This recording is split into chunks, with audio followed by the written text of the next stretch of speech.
Et si je te dis que li lay empêcher ba mënuloo réussir, c'est-à-dire li lay freiner nekkul dara lu dul yow la. Si ce n'est pas la faute de personne, c'est tout simplement yow la. Nekkul situation yi nga dund dans le passé wala les opportunités yi nga raté wala nit yi.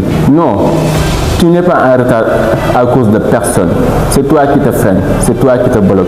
Et le pire dans ça, que nit ñu bari dañoo gëm ne li leen freine mi ngi jóge ci monde extérieur bi. C'est-à-dire que il manque de temps wala amuñu opportunité wala ils sont en retard à cause des autres wala circonstances la wala système bi. Loolu lépp du ci benn, c'est tout simplement yow la. Et puis si tu continues de croire à ces croyances que ngay gëm loolu noonu, tu vas passer le reste de ta vie à des regrets. Il est maintenant que tu changes la façon dont tu te parles à toi-même. Cette communication n'est pas bonne, baaxul. Et si tu veux réussir, je dis bien si tu veux réussir, il est obligatoire que tu changes. Et puis dinaa la wax benn affaire, vie bi nga rêve dund ak vie bi ngay dund actuellement ne se résume qu'un seul pas et que nga def choix. Dans cette vidéo, dinaa la jox quelques étapes yoo xamante ni si tu l'appliques bien, tu vas réussir. Et puis dinaa la benn affaire, le succès ou la réussite n'est pas un luxe. ñëpp ci mën a accéder. Il suffit juste que tu adoptes un certain comportement et je vous garantis que vous allez réussir.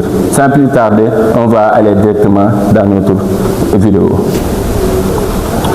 La première signe ou bien la première étape boo xam ne boo ko appliquer tu vas réussir forcément, c'est avoir un but précis. Gars yi il faut que ngeen am gis-gis bu leer. Vraiment écoutez, mënoo ne da nga bëgg a réussir, mënoo ne da nga bëgg a atteindre ses objectifs, réaliser sa ay rêves alors que yow sax xamoo li nga bëgg.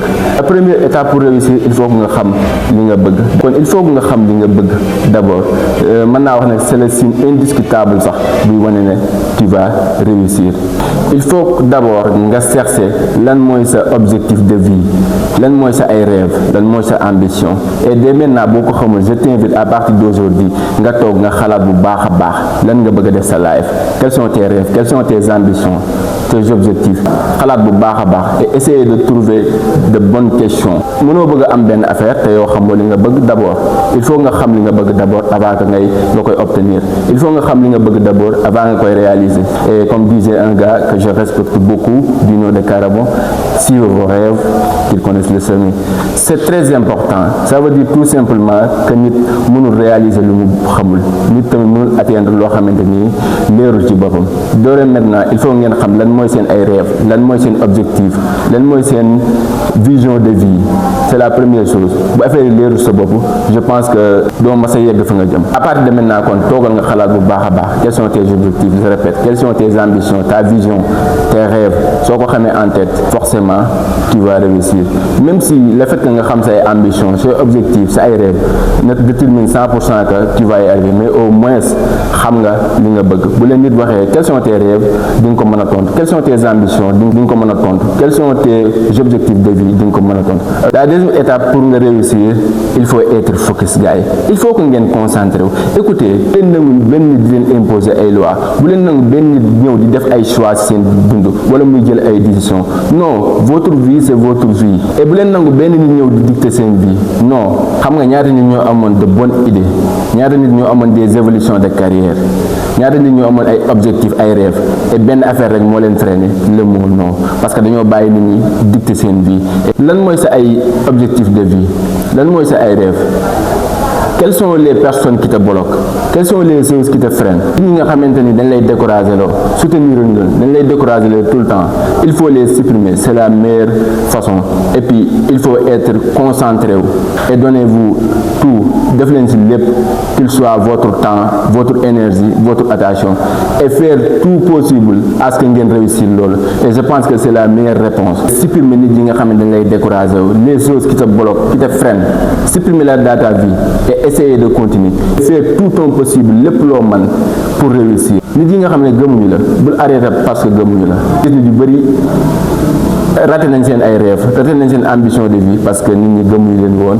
Ñoom au lieu que ñu sukkandiku ci loolu pour essayer de les prouver qu'ils sont torts, mais ñoom it ñu gëm ne nit ñi gëmuñu leen ba finalement il faut que ngeen am le courage à ce que ngeen continuer l'engagement ngeen rester ak affaire yi lu mu metti et la détermination d'avancer ak lu mu tar. Alors kon bats-toi pour toi, bats-toi pour tes projets, bats-toi pour tes rêves et essaye tout ton possible à ce que nga atteindre ko. Et dinaa la wax la meilleure façon bi wane ne tu vas jamais réussir, c'est d'abandonner tes rêves. Ça c'est sûr. La troisième étape pour réussir, c'est de croire en vous et vos rêves. C'est très important. Il faut ngeen gëm seen bopp, il faut ngeen gëm seen ay rêves aussi. Waroo nekk du genre nit ki nga xamante ni day abandonné parce que famille soutenir ko, comprendre ko non plus. Waroo nekk nit koo xam ne du genre day abandonné parce que ay xaritam wala entourage am dañoo essayer di ko décraser. Yow yaa war a nekk sa première fan, sa premier supporter. Il faut que nga comprendre benn affaire. Ton rêve c'est ton rêve. Bul attardé wu parce que sa famille encouragé wu la. Bul attardé wu parce que sa ay xarit encouragé wu la wala soutenir la noonu. Non, si que nga am benn vision claire ci li nga bëgg, fonce, essaye da nga avancer pour nga dem ca kanam. Qu'importe li nit ñi wax, qu'importe nu ko nit ñi di gisee, gëmal sa bopp, nga gëm sa ay rêve. Et amoo dara loo xam ne da nga koy tàmbali que nit ñi ñëpp ànd seeg yow. Non, c'est impossible. Yu bëri duñ la comprendre. Yow yaa war a comprendre sa bopp, yaa war a gëm sa bopp. Bul arrêter mukk parce que nit ñi gëmuñu la. Bul arrêter mukk parce que nit ñi gëmuñu sa ay rêve. Bul arrêter mukk parce que nit ñi souteniruñ la, encourageruñ la. Non, la quatrième étape bi wane ne tu vas réussir, c'est que tu apprends constamment. C'est très important. Gars yi xam-xam du doy. Essayez leen di jàng à chaque fois. Man dama am habitude di wax ne àdduna école la c'est ça boo xëyee jàng lu bees surtout si domaine bi ngeen bëgg évoluer ngeen def ay recherche c'est très important et là je trouve ça très facile. Il suffit juste que nga dem si internet et nga taper comment faire ceci, comment faire cela, naka la ñuy defee lii, naka la ñuy defee là et vous trouvez des bonnes réponses. Il faut que ngeen def ay recherche par rapport si domaine bi ngeen bëgg évoluer, jéem a chercher de nouvelles connaissances, de nouvelles compétences. Et la seconde chose, essayez leen di jàng ci nit ñi, c'est très important. Kenn suñu xamul lépp comme man mii di wax yéen malgré mon expérience, mon savoir, à chaque jour damay essayer di jàng de nouvelles choses, de nouvelles connaissances, de nouvelles compétences.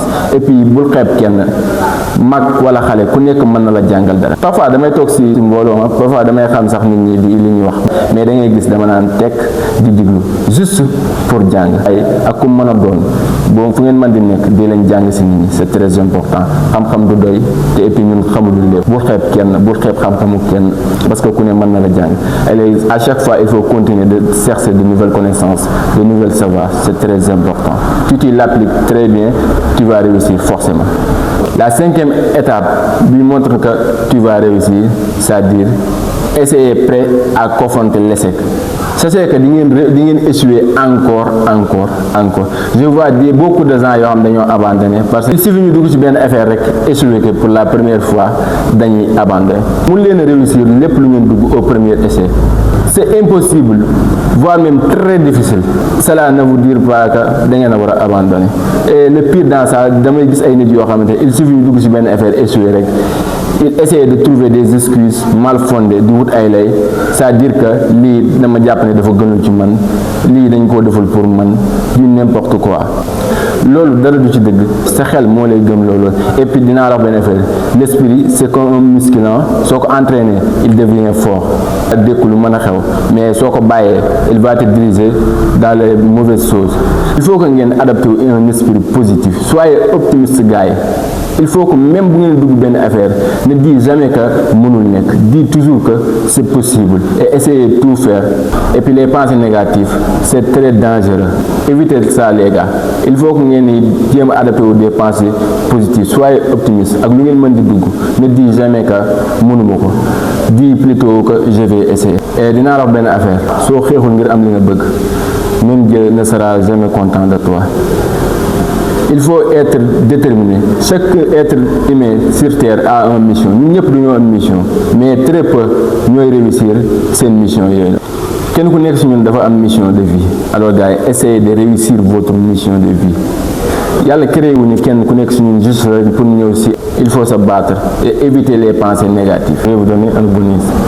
il faut être humble et modeste gars il faut ngeen wàcc seen bopp da ngay gis ay nit yoo xam ne il suffit ñu commencé am succès commencé am tuuti xaalis rek nga gis ñu jàpp ne ñoo gën ñëpp il se pense être au centre du monde non il faut être humble et lépp loon mel fii je pense que nit ñi participent nañ ci les gens ont participé à ta croissance kon bu amul looy rëy rëylu amul looy gis jàpp ne yaa gën ñëpp non il faut que ngeen être humble te nit koo gis muy rëy rëylu jàpp ne moo gën ñëpp faalewul kenn kooku noonu mooy nit ñi nga xam ne je vous le garantis que balaa yàgg il va échouer non mënoo réussir te respecté woo nit ñi mënoo réussir te fonkoo nit ñi c'est très important parce que boo génnee nit ñi ngay jëflanteel c'est très important il faut que ngeen fonk nit ñi il faut que ngeen être modeste aux yeux des autres ça veut dire pas que da ngeen a waye de et tout non non c'est juste que une mentalité être modeste être humble c'est très important dina la may lépp lu bëri ci àdduna te dinaa la wax benn affaire soo amee nit ñi am nga ñëpp mais boo ñàkkee nit ñi ñàkk nga ñëpp. Alors gars, merci d'avoir regardé cette vidéo. La vidéo tire à sa fin. Je t'invite à ce que nga abonné aussi, nga partager, nga like ko. Et sur ce, portez-vous bien. À bientôt, Inch'Allah.